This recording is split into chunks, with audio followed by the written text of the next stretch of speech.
Welcome to the class, students. In this class, the title of the paper we are studying is Animal Diversity 2 Biology of Chordates. The instructor is Dr. Sneha, Assistant Professor, Department of Zoology, St. Joseph's College for Women, Vishakhapatnam. The topic we are studying is Calotes digestive system.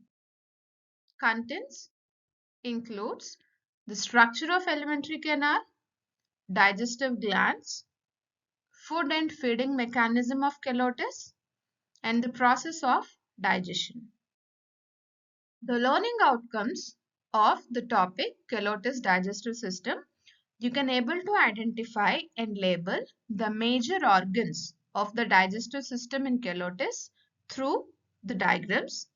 You can able to describe the structure and function of each component of the alimentary canal in Calotes, such as buccal cavity, pharynx, esophagus, stomach, etc.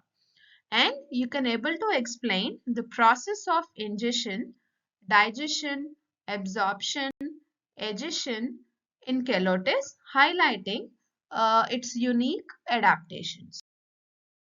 The digestive system of Calotes mainly includes two parts, a very long, highly coiled tube-like alimentary canal and as well as the digestive glands. First, we will start discussing with the alimentary canal. In the alimentary canal of Calotes, we can see a series of the parts. The alimentary canal of Calotes, it starts with the external most opening, that is what mouth, followed by buccal cavity, which opens into pharynx. Further, pharynx opens into esophagus. Esophagus leads into stomach. Stomach opens into small intestine, into large intestine, and ultimately it opens outside with the outermost part, that is what? Cloaca. First, the structure of mouth in Calotes, if you're going to be observed, the mouth is broad, very broad horizontal opening, as you could clearly see in the picture, which contains both upper jaw and as well as lower jaw. And lower jaw contains very sharp, highly conical shaped teeth which are attached to the lower jaw. The teeth structure, if you're going to be observed, which are small, as I said, conical, and all are uniform. That means they are same in structure and size. That is what homodont type of dentition. And the teeth are affixed to the internal surface of the lower jaw bone. The type of tooth attachment is known as pleurodont type of dentition. Especially the type of teeth which are present in the mouth of Calotes, they are especially designed for catching and as well as holding the prey rather than chewing purpose. Mouth leads into the next part, that is what the buccal cavity. The mouth opens into, as you could clearly see, this entire spacious part, the cavity, we are calling it as the buccal cavity, which is a dorso-ventrally compressed part. The roof, we can clearly able to see the two small openings, that is what external layers, they open into inside the buccal cavity as a form of internal nares.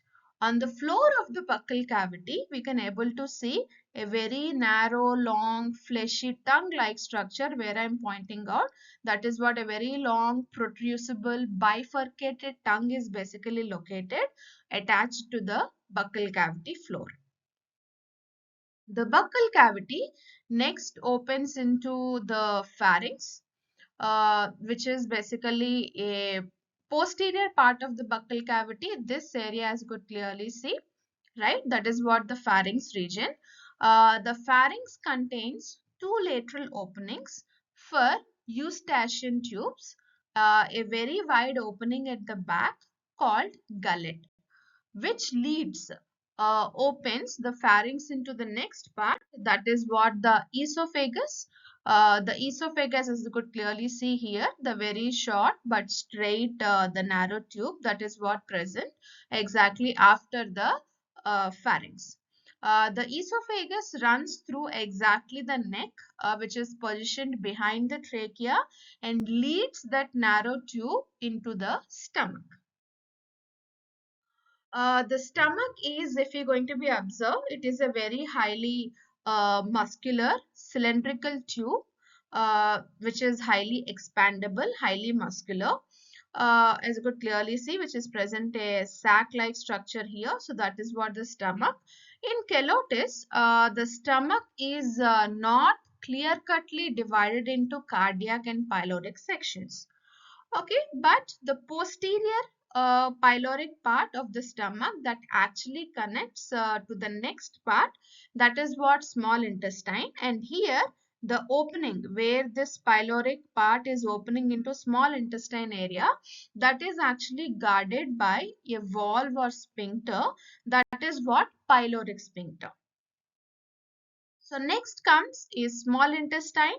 The small intestine, as you could clearly see, it is a very long, narrow, highly coiled tube. That is what present here. So that is what the small intestine region. So the small intestine is further divided into two parts. The anterior most, and which is in a almost all U in shape structure like this. This part of small intestine is known as the ileum, followed by the duodenum, that is what present the posterior most part, which actually receives the pancreatic duct, and after this duodenum it further opens into the large intestine. So the large intestine or rectum, which is a very small sac-like structure, which opens, which is also known as rectum actually. So this large intestine or rectum further opens into a sac or chamber-like structure, that is what cloaca. This cloaca opens outside with the help of a sphinctered anus. Colon is completely absent in Calotes. Next about cloaca. The cloaca structure wise, if you're going to be observed, which is further subdivided into three parts, that is what coprodium, followed by urodium and proctodium. So this cloaca opens externally through a sphinctered cloacal aperture. So that is about structure of alimentary canal.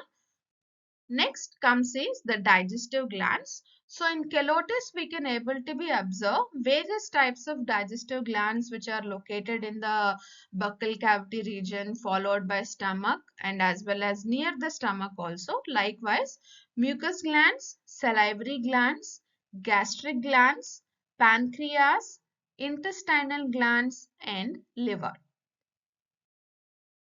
So, we are starting with the unicellular, the mucus glands, and as well as salivary glands. They both are located in the buccal cavity.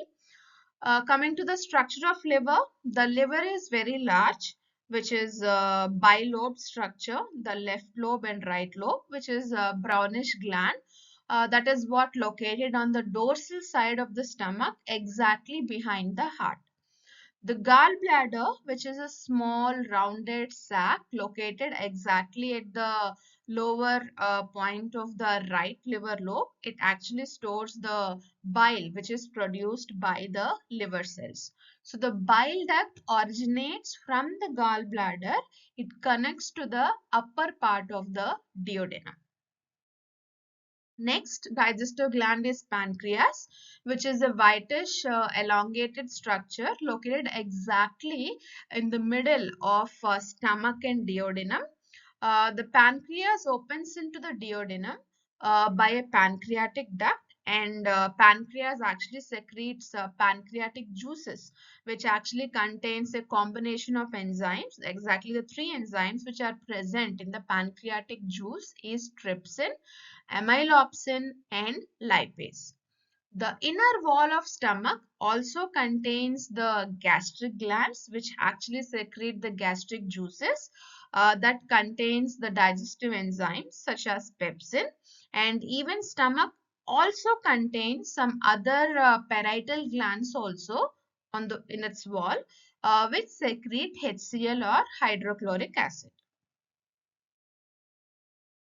Coming to the type of food and feeding mechanism, what Calotes eats. Uh, Basically, Calotes is a purely carnivorous animal which actually prefers to eat the insects category, that is small insects actually. How it going to catch the insects or its prey? Because the Calotes is going to have a very, very highly unique type of very long, producible and sticky type of tongue, that is what present, which is hidden in its buccal cavity. And with the help of that sticky tongue, it going to elongates the tongue, and as it is a sticky in nature, so the insects are going to stick to that tongue, which is basically taken back inside instantly into the buccal cavities. That is how the Calotes is going to grab or catch its insects. So the digestion actually starts in the stomach, where it going to contain HCl and as well as pepsin, which actually starts acting on the food. So let's see the process of digestion. The HCl, that is what present in the stomach, it actually creates acidic type of environment that kills any type of bacteria which is present or attached to the insect, while the pepsin, that is what present in the stomach, it going to start breaking down the proteins which are present in the insects into peptones and proteases. Later, so this partially digested food, which is known as chyme, from stomach, it going to start moving into the next small intestine, that to the duodenum, where actually we can able to see the presence of bile which comes from liver, that actually provides it actually neutralizes the acidic chyme and breaks down the fat which is present in the food. And as well as in the duodenum, as we already studied, that even pancreatic juices also going to discharge in the duodenum only. So with the help of the pancreatic juices, when they're going to interact with the partially digested chyme, which is already neutralized, where the pancreatic juices, they're going to start acting on protein, carbohydrates and fat components also. So now, next is the trypsin, which acts on the proteins, especially peptones and proteases, and ultimately it changes them into the simpler form amino acids. Likewise, amylopsin also acts on carbohydrates and converts them into glucose, and lipases reacts with the emulsified fats and change them into the simpler forms of fatty acids and glycerol. So now, as the food is fully digested, that enters into ileum, which is actually absorbed, and the leftover undigested food is going to be separated from that, and which enters into the rectum. From there, it is going to be adjusted outside with the help of the cloacal aperture. So that is about the digestion, what actually happens in the Calotes. So this is the book what I referred for this topic, digestive system in Calotes. Thank you for listening the class.